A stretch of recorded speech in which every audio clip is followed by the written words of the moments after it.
trazer todas as informações. A internet está voltando agora neste momento, isso aí é uma questão da tecnologia, ficamos reféns dela.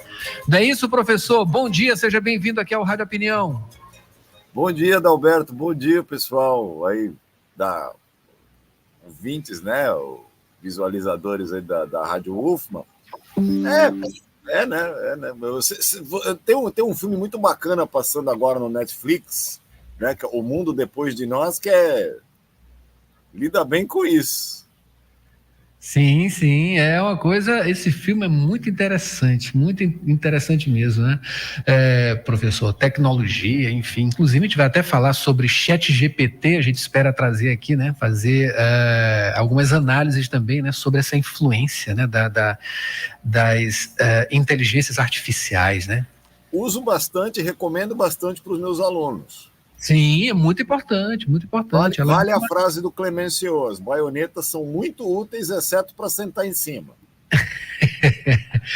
A boa utilização, né, dessas ferramentas, elas são extremamente propositivas, né? Mas a gente sabe que a mente humana ela está sempre distorcendo as coisas e acaba acontecendo, enfim, coisas até inusitadas e que a gente menos espera. Enfim, isso é um outro assunto, professor, mas o que a gente precisa tratar hoje é sobre essa questão, né? Essa invasão, né, que propõe aí o Maduro, presidente lá da Venezuela, sobre esse território de Essequibo. Parece que nos últimos dias a impressão em termos midiáticos, digamos, é que deu uma certa esfriada, não se falou tanto assim, né? Na primeira semana foi uma coisa, foi um certo frisson, e parece que, pelo menos no noticiário, a gente até não tem mais ouvido quase falar disso, né? Enfim, em que pé está essa investida, né, do presidente Maduro em relação a esse território, que é um território que é rico, né? Tem uma riqueza grande ali, enfim, em termos minerais e jazidas, enfim. Como está essa questão no dia de hoje, professor? Para a gente entender direito essa questão, Adalberto, a gente precisa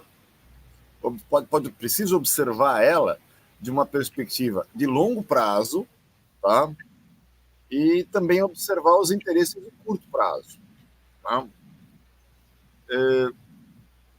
A coisa está sendo meio vendida aí pela mídia como uma iniciativa meio que deslocada do Maduro, de querer invadir um território da Guiana e tal, né?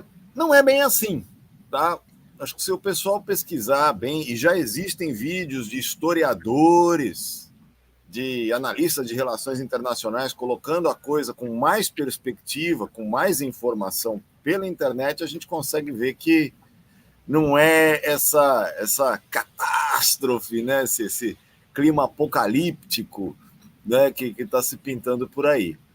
É claro que depois dessa primeira rodada, e isso faz parte do jogo de relações internacionais,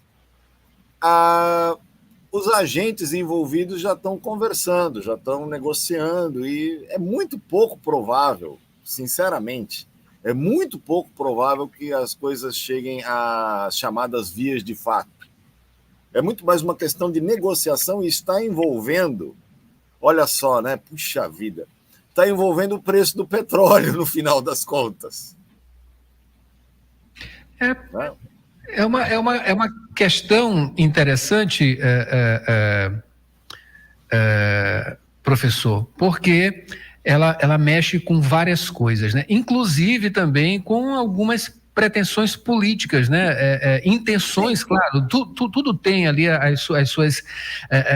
os seus pontos, né? Como é que eu posso dizer? Correlatos, digamos assim, a uma ação, né? Uma ação que ela diz respeito aí a várias outras intenções, enfim. Eu queria que o senhor explicasse justamente em termos políticos, né?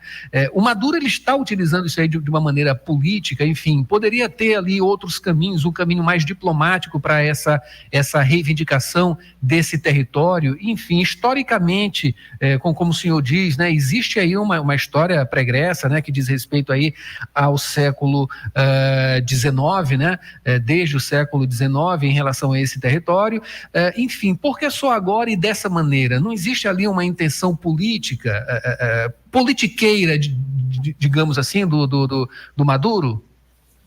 Olha, eu não sei se politiqueira, tá? Politiqueira eu acho que aí a gente já tá exagerando um pouquinho, mas política com certeza, porque em relações internacionais o caráter político é sempre considerado. O fato é que o Maduro, aí no caso, ele está fazendo um movimento em cima de uma análise estratégica que ele está fazendo, e nesse sentido é muito importante a gente compreender a motivação de todos os agentes envolvidos, né? Um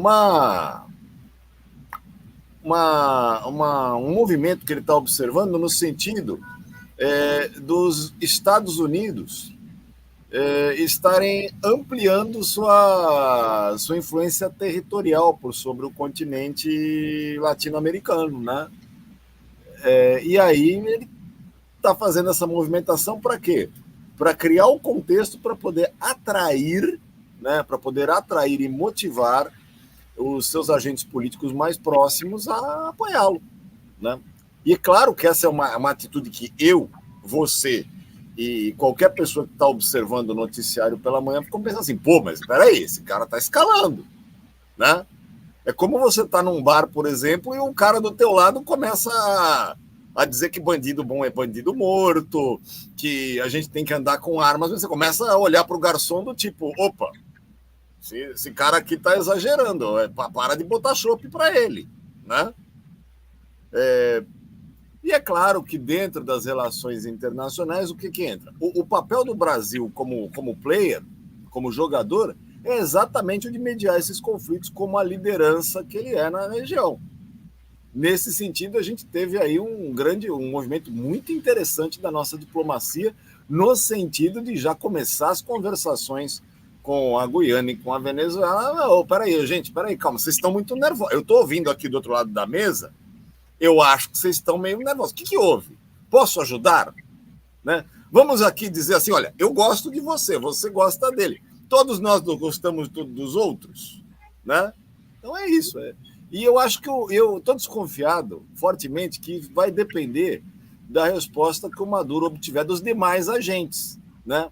Porque, na verdade, nós estamos entendendo aí, continuando na metáfora do bar, que tá interessante, que a preocupação do Maduro não é com os chopes que ele está tomando a mais, mas sim com aquele cara que está vindo, talvez, cobrar uma dívida que ele pensa que tem passando em volta do bar, né? É uma questão de se conversar isso. E eu acho que, eu particularmente como analista, acho que o movimento da diplomacia do Brasil foi o melhor a poder ser feito no momento e foi muito eficaz, tá? Quem está falando que, não, isso foi só um papel que eles assinaram, não é bem assim, tá? Não é bem assim. O Brasil, isso. Professor, o Brasil ele tem esse interesse também, acima de tudo, porque tem coisas, aspectos econômicos aí em jogo, claro, né? A economia... Territoriais. Meia isso tudo, né? Eu queria que o senhor falasse sobre essa característica, justamente até porque também os Estados Unidos ele tem se embrenhado, digamos assim, nesse território, né? Enfim, para dizer que está fazendo alguns exercícios corriqueiros que, na verdade, não são, né? A gente sabe como os Estados Unidos eles agem, né? Em termos de política internacional. Enfim, o que pode vir de risco para o Brasil caso, né? Digamos assim, claro, essa coisa recrudesça França, né, enfim, tem aí uma resposta negativa, né, e o Maduro tem aí alguma projeção, algum avanço, até porque ele tem conversado também com o Putin, né, então, enfim, como é que fica esse jogo, esse tabuleiro dessa forma? Adalberto, eu adoro participar de grupos de WhatsApp, tá? Tem uns grupos de WhatsApp que eu adoro participar. E tem um em que um colega nosso hoje de manhã, um analista político, econômico, fala assim, poxa vida, olha só, é muito importante que a questão da soberania, né, envolva a soberania energética, né? E o Brasil precisa obter sua soberania energética e tal, para ter uma soberania de fato.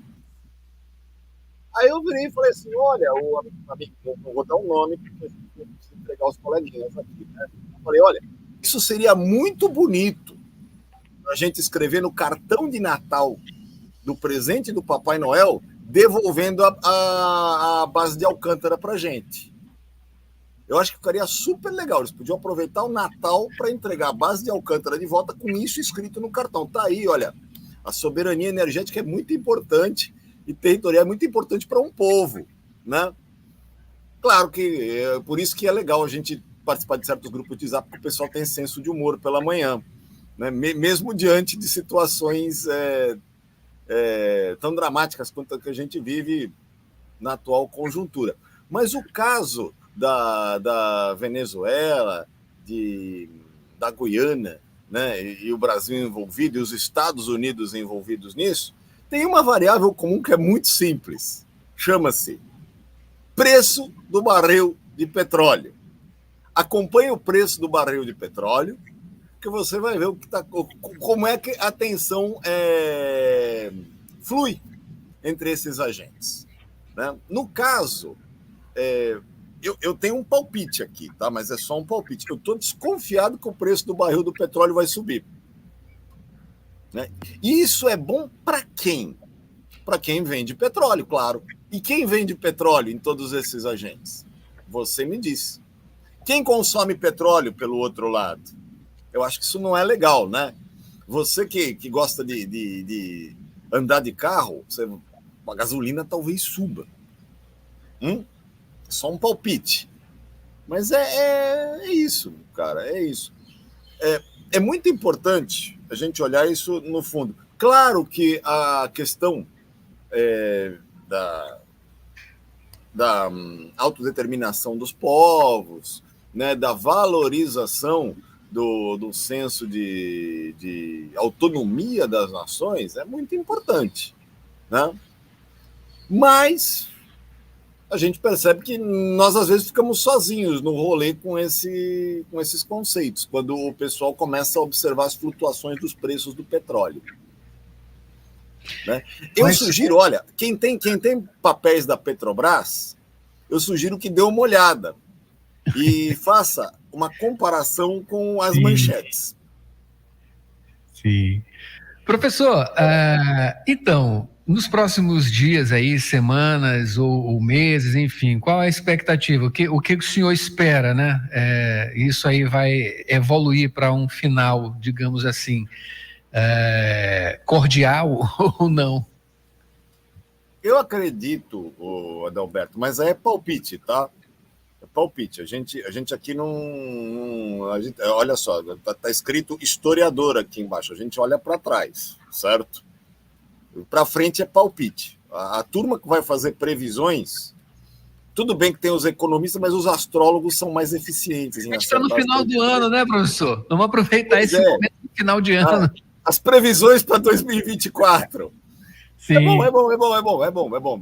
Eu acho legal você chamar um numerólogo, um astrólogo, um economista também, de vez em quando, né? Mas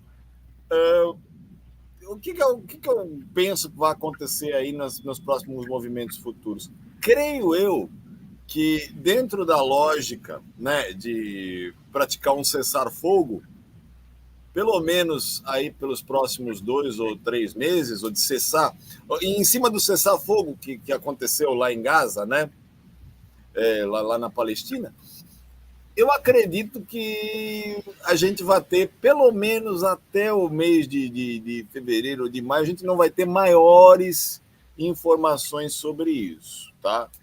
A depender das flutuações de preço, e pelo que eu estou olhando a respeito das flutuações de preço, a tendência nos próximos 6 meses, ou seja, aquela reta que a gente traça no meio da curva de tendência, é de uma ligeira alta, tá? Então, não existe motivo para tensionar da parte dos agentes. Não existe um motivo objetivo, material, para tensionar.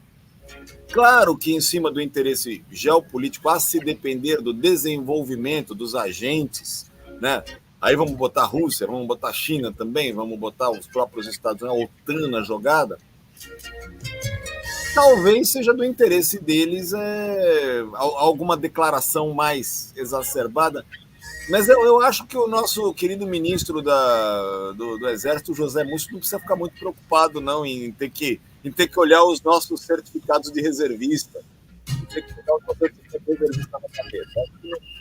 Não pega não. Porque, né, professor, assim, acreditam até que ele não vai nem continuar, né, nesse cargo, enfim, já deve ser ocupado Sim. por um futuro. Você aí, colega, que está com idade de ser convocado, pode ficar tranquilo, tá? Pode ficar tranquilo. A galera também que está vestida, vocês podem ficar tranquilos, vocês vão continuar pintando faixa de meio fio. Calma, tá? Calma. Maravilha. Acabei de conversar aqui com um bem-humorado, né, professor, historiador econômico, né, Luiz Eduardo Simões de Souza, falou um pouco aqui sobre as análises, né, sobre essa reivindicação da Venezuela a esse território de Essequibo, lá na Guiana. Professor, muito obrigado pelas suas informações, espero recebê-lo em breve aqui para outras análises, a continuidade, né, dessas análises em relação não só a esse assunto, como a outros também, tá? Muito obrigado e bom dia. Eu que agradeço, bom dia a todos, e é sempre um prazer rir um pouquinho com vocês pela manhã, porque pelo menos isso a gente ainda pode. Ainda pode. Até mais. Maravilha, obrigado, professor, bom dia. E esse foi o Jornal Rádio Universidade desta terça-feira, Mayra Nogueira. O Jornal Rádio Universidade volta amanhã com mais informações. Fiquem agora com Mayra, o melhor do pop nacional e internacional, com sessão das 8h. E é isso aí, uma ótima terça a todos. Quer ver, rever, enfim, novamente, vai lá no nosso site ou então no YouTube, Jornal Rádio Universidade, a gente está por lá. Até amanhã.